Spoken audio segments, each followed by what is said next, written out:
So scaling up business needs 3 things అండి. The first one is knowledge, second is street smartness, third is collaborating. What is knowledge?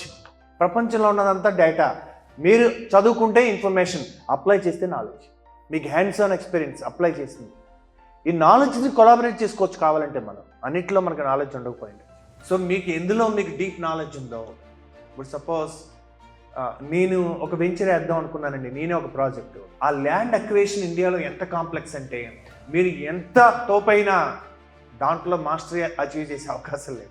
అసలు doctor ఉంటారండి, ఆయన doctor ఎవరు? ఎప్పుడు practising the medicine అంటారు. They have to practice through out life. మాకు అర్థమైంది, that is not the language I understand, so I don't get in to that area.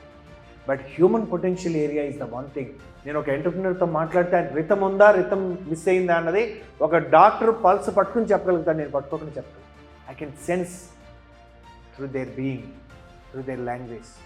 I can see what they can see, I can also see what they can not see. That is my area.